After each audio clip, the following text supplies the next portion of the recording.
22 property news update. Now, you guys have been really enjoying these videos, and those of you that are new to the channel, this channel is all about my investment journey. We're currently building a portfolio for myself, and not only that, I'm building a portfolio for my two daughters. We've got Georgia, who's 21. We've just completed our first transaction, a property up north in Doncaster. You can check out all the videos on this channel to see how that went.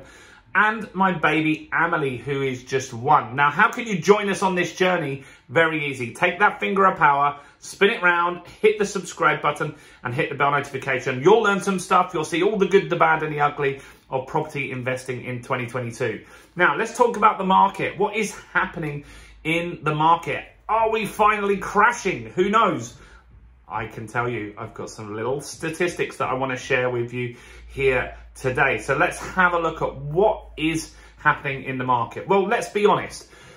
Everyone is still feeling the pinch. We've got record inflation. That doesn't seem to be going anywhere particularly quickly. And the cost of living crisis is really tough for some people. And so, of course, that's going to have an impact on everybody. That's going to have an impact on your tenants. That's going to have an impact on people buying houses and selling houses, right? And so that has a major impact on all of us. Now, that isn't looking like it's going to end anytime soon. I think inflation's here for a good while, at least till the end of this year. So what does that mean for us as property investors? Well, the market has started to significantly cool. And so this month, there's a little dot in there somewhere, the prices have still gone up, but not much, right? Barely anything. So house prices have gone up 0.1%. So not 1%, like 10th of 1%, right? And so that's a marginal increase. You wouldn't really even notice that either way. It's not up, it's not down really, I don't think. And so, yeah, that indicates that the market is starting to slow down. And that's true. I've been speaking with estate agents. They always put a brave face on it. Of course, they're going to tell you the market's still really busy because they want to get sales through and get all of those complete. So market is starting to slow down. I have said that for months. I don't believe that we're going to have like huge growth in this year. I just don't think it's possible for house prices to rise how they did last year. So there is going to be a cooling off. Now, does that mean there's going to be a crash? I don't know. You don't know. No one knows for certain whether the market will crash.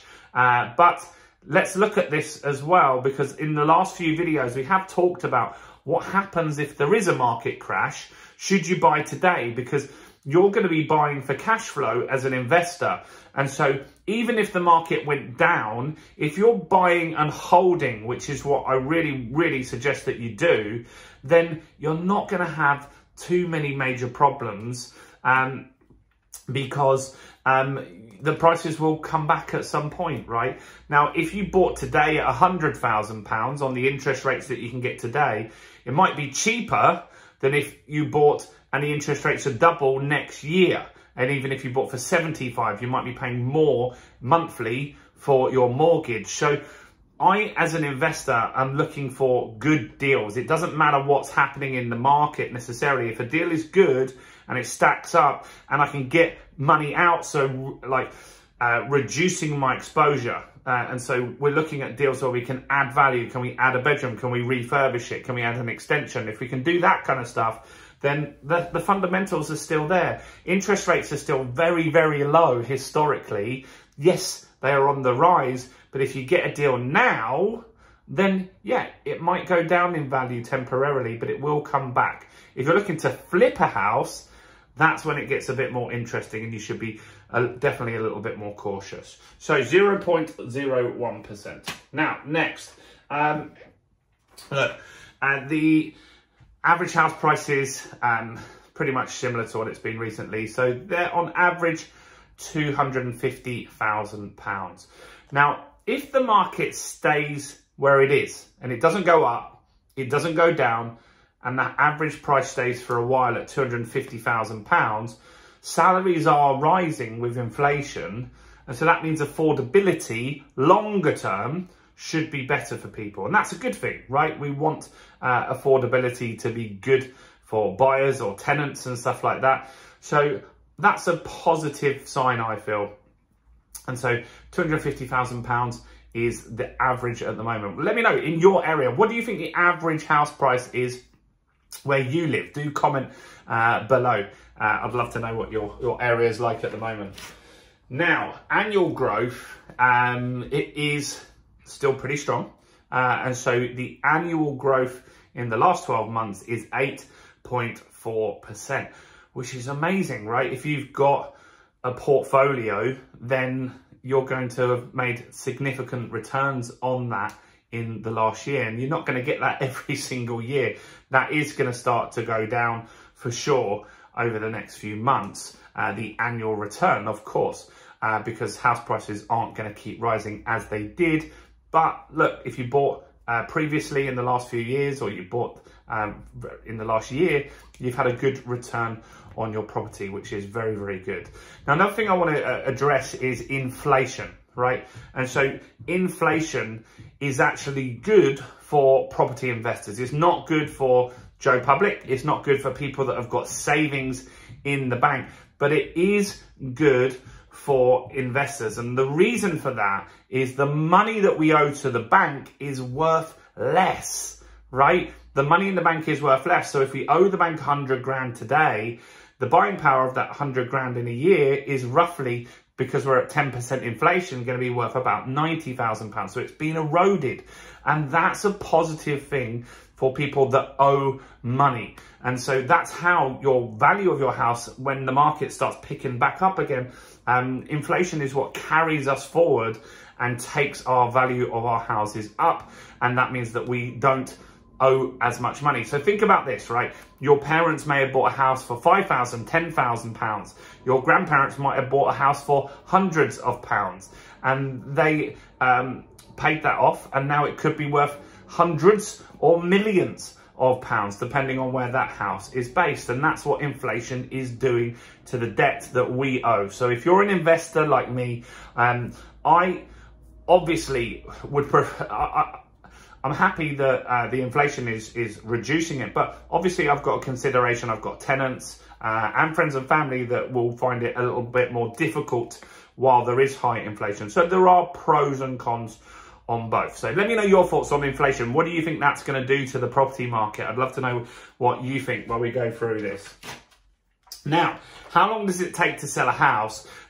Most of this year, it's been 20 days on average to sell a house. Now, that has creeped up, meaning it's taking longer to sell a house, 22 days. Now, that's not happening for me. I've got 2 deals going through at the moment, and we're not in a chain, and we're at 60 days. And there's just major problems with, so I'm not sure if this is a reflection necessarily of the slowing market, or that some of these valuers and stuff have got major problems. Like one of the valuers that I'm doing on a deal at the moment, took 6 weeks for the valuer to come around. 6 weeks, right? Back in the day, you'd have that in 5, 6, 7, 10 days maximum before a valuer was at the property valuing that. So I don't know if that's because of the pandemic. Maybe they're short staffed, maybe still working from home, but I'm finding things very, very slow at the moment with some of the lenders that I'm using. And I'm not just using one lender, I'm using multiple lenders for refinancing, new deals and stuff like that at the moment. But on average, it's taking 22 days to sell a house, and that is up from 20 days, which does reflect that there could be some sort of slowdown slightly there.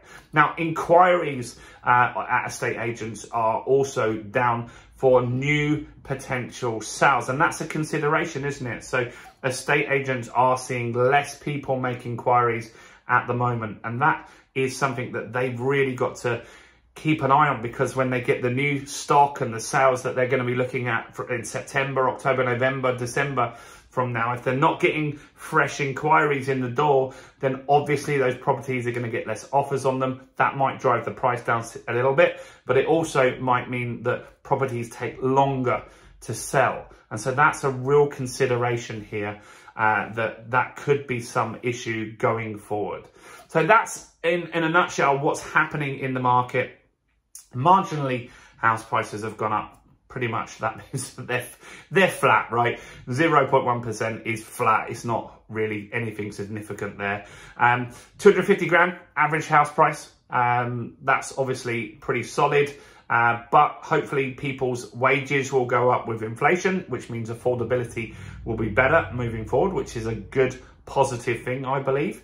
Annual rise of 8.4%, right? That's crazy. That's meant that a lot of investors have built up some equity in their portfolio. That means that they are going to be more protected if the prices go down. Now, remember the last two crashes were around 15% each.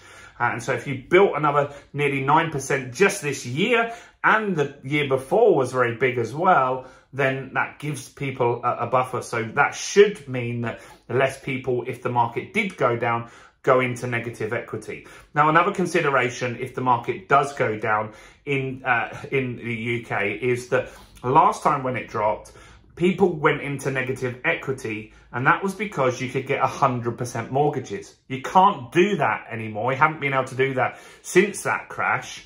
And so that means that it's unlikely that we're going to see thousands or hundreds of thousands of people, as we did last time, going into that negative equity, which is a good thing. Like, we don't want lots of people going into negative equity.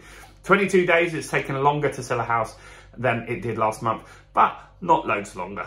So that's my thoughts on it. Please do give me a quick like on this video here. That helps me massively with YouTube. What it means is that YouTube will see that you're interested in my content, and that you'll it will push it out to more people that are like you, and that really makes me motivated to make more content. Comment below, let me know any thoughts, any observations that you've got on the market. I'd love to know your feedback too, so do comment below. And if you want to join us in our Facebook group, we've got a new Facebook group called the Property Accelerator. You can search that on Facebook, or easier, just click on the link I've put in the description and come and join us. I'm James Nicholson, stay blessed, and go and check out this video over here. Bye for now.